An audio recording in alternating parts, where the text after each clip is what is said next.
Hiya Polly, thanks ever so much for sending your swing over. Just going to run through some of the things that we've been talking about from sessions before. Great to see the progression that you're making now in the swing, and also the fact you're identifying when your knee does go a little bit more than we want. Now, going to talk about the positives here to start with. First of all, get your head down to where the ball is.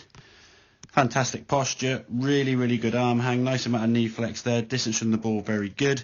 A lot of good positives there from that position. And looking from this angle here, it's not as easy to see, but grip wise for me, looks very good. So a lot of positives to take from that. Now in this first swing, as we go back, you can see that knee is moving for me just a little bit more than what you need. And what causes the club then to go when you go back with a little bit more knee movement than you need, the club now just gets a little bit, I just put a little circle around here, a little bit behind you. Okay, not a disaster, but it's causing that leg to get a bit active.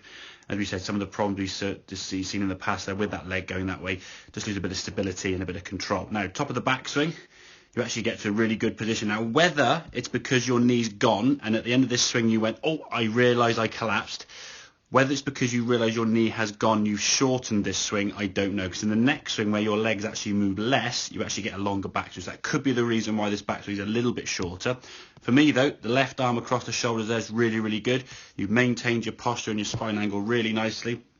It's just a little bit too much of that straightening of this right leg and this knee going forward, which is sort of a slight issue we're trying to reduce. Now in terms of the actual overall swing, as you come back to the golf ball, you can see now your lower half unwinding nicely. Looks like you may have hit the ground a little bit early there because of that knee going down. As we said, when your knee goes down, you tend to lose a little bit of height and you're dropping down just slightly. If you sort of use your head relative to the top of the shed there, the shed wall, so I say the wall, you can see your head now just dropping as you start coming down. That leg starts straightening and going back and losing a bit of height, and that can cause that club to just stick in the ground. But again, through the ball there, really nice balance follow through.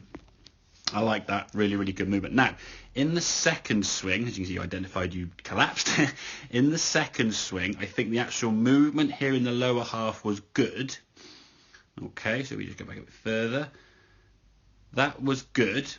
Okay, the problem is, again, nice fuller backswing. When you keep your lower half a bit quieter, you tend to lift up a little bit and get a little bit too high. So this swing now, your arms are going up quite high.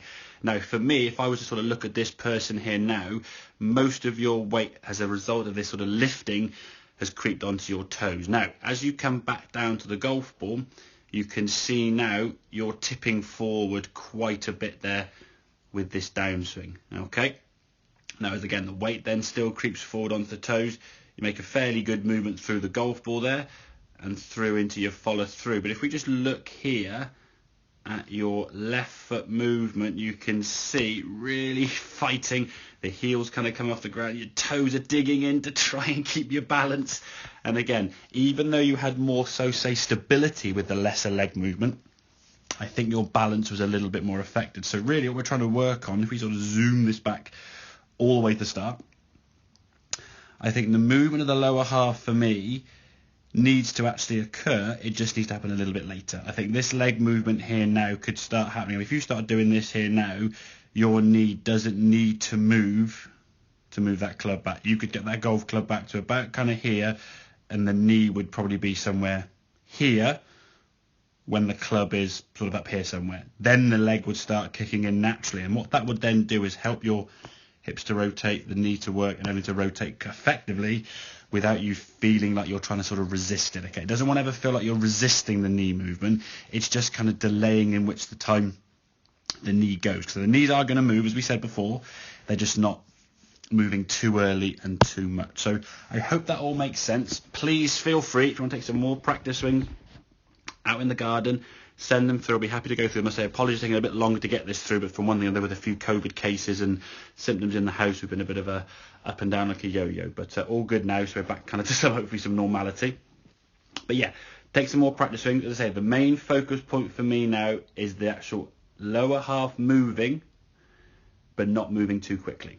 Okay, what I don't want to see, Polly, is when you're making your swings, the lower half not moving and you kind of rising up to try to stop the lower half, almost like straightening your left leg. You say your left leg kind of straightens there. You're going, okay, I'm not going to move my left leg. I'm going to straighten it, as you can see, And as a result of that, then the hips don't really turn and you all just rise up in a big lifting sensation. That, as we said, in turn puts the weight on your toes. And again, because you're just young and flexible, as I was saying to your dad, you're able to maintain that balance. If that was me or your dad, we'd probably end up being a big heap on the floor somewhere there. So yeah, work on that lower half movement. Again, really, really good to see you doing your practice, and keep it up, and hopefully this sort of bode well when the golfing season kicks back in now and we get back to some normality. Hopefully it won't be too long now. We've heard some things that may be positive towards the end of this month or early part of March. So fingers crossed for that. Like I say, hope all is well and hope it makes sense. Any questions, obviously you can feel free to give me a shout, and I will hopefully catch up with you guys soon. Cheers.